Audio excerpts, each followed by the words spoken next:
L'association de protection de la nature Natagora a lancé sa nouvelle campagne en début de semaine pour nous sensibiliser et nous alerter sur la disparition des habitats naturels. Et on en parle avec Gilles Cognot, le porte-parole de l'association. Bonjour. Bonjour. Bonjour. Merci d'être venu dans ce studio. Alors, Sans nature, sans abri, c'est le titre de la campagne qui est diffusée en radio et puis via les journaux et des affiches aussi.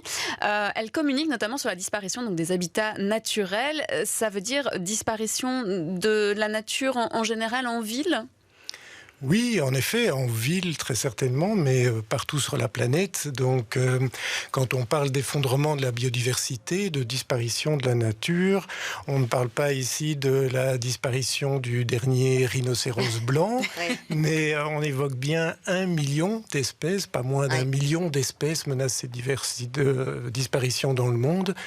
Et l'humain est concerné au premier chef. Je ne sais pas ce que vous avez mangé ce matin au petit déjeuner, mais une tartine, du miel, le café qui l'accompagne, la laine, le coton qu'on porte, tout ça vient en ligne directe de la nature. Tout à fait. Vous parlez d'1 million d'espèces animales et végétales qui sont menacées d'extinction. Ça, c'est une information qui provient d'un rapport de la plateforme intergouvernementale sur la biodiversité et les services écosystémiques. Donc, c'est vraiment quelque chose qui est prouvé. Vous parlez aussi de certains chiffres inquiétants.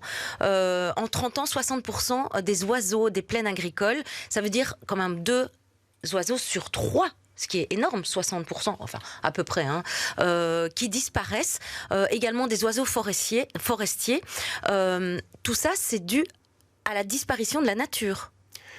Oui, et plus exactement à la perte d'habitat. Donc, quand on évoque la perte d'habitat, c'est pour les oiseaux, par exemple. Pour les oiseaux, un endroit où nicher, la où se nidification, reproduire, un endroit où se poser.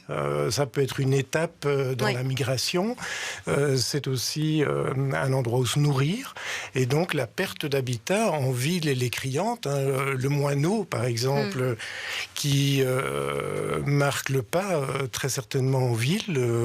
Qui a profondément, dont les populations ont drastiquement baissé. Ben, c'est un animal qui est lié à l'homme, qui a besoin d'une anfractuosité dans une façade pour nicher. Les chauves-souris ont besoin d'un comble, d'un bout de grenier, et ce sont tous ces habitats qui disparaissent. Et l'agriculture est un des principaux responsables, l'agriculture industrielle, de la perte de ces habitats. Parlons peut-être de la campagne qui circule, justement. Cette campagne, elle fait vraiment référence au sans-abrisme. Ce sont des petits animaux, notamment un hérisson, je pense. Oui. On l'a là derrière nous. Elle est juste derrière moi. L'écureuil, voilà, en effet, donc hérisson, écureuil... hérisson européen, écureuil roux, une rainette verte aussi, ou encore un moineau. Vous en parliez à l'instant. Ça veut dire qu'il faut frapper fort. Oui, très certainement. On est frappé par le décalage entre la gravité de la situation et la lenteur et des solutions qui sont mises en place. Or, les solutions, elles existent. Et ce sont quelles solutions que vous évoquez ? Liées aux habitats, je pense que ça fait 20 ans que Natagora agrandit ses réserves naturelles, en crée de nouvelles chaque année, et on voit dans ces réserves naturelles réapparaître des espèces qui avaient parfois disparu depuis plusieurs dizaines d'années. On les voit des oiseaux, pour revenir à eux, qui nichent maintenant dans nos réserves naturelles et qu'on n'avait plus vu depuis si longtemps. Et pour les particuliers aussi, exactement en parallèle, on a le réseau nature de Natagora. Ce sont des particuliers qui peuvent inscrire leur jardin et s'engager à y laisser un petit coin de nature sauvage. Et ça crée aussi des refuges pour la biodiversité et des relais entre nos réserves. Ça agrandit ce qu'on appelle le maillage écologique. Et c'est vrai qu'on en parle régulièrement ici sur BX1. Il y avait aussi une particularité évidemment de la ville et avec les nouvelles constructions et notamment avec les nouvelles normes d'isolation.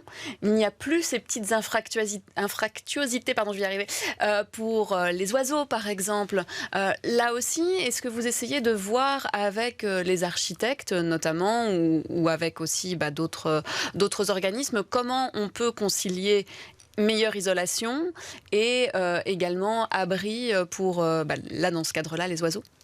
Oui, Natagora porte un projet qui s'appelle Biodiversité dans le bâti et qui élabore et rédige les bonnes pratiques à destination des professionnels du bâtiment pour accueillir plus de biodiversité dans notre bâti, nos maisons privées comme dans le bâti plus important. Qu'est-ce que vous attendez de cette campagne ? Parce que c'est vaste, il faut sensibiliser tout un chacun. On est tous dans le même bateau, hein, c'est Absolument. ce que vous dites. Si les animaux n'ont pas d'abri, ça a des conséquences sur nous, vous l'avez dit, puisque nous consommons aussi tout ce qui provient de ces animaux ou autres. Qu'est-ce que vous attendez ? Qu'est-ce qu'on pourrait faire pour faire bouger les lignes ?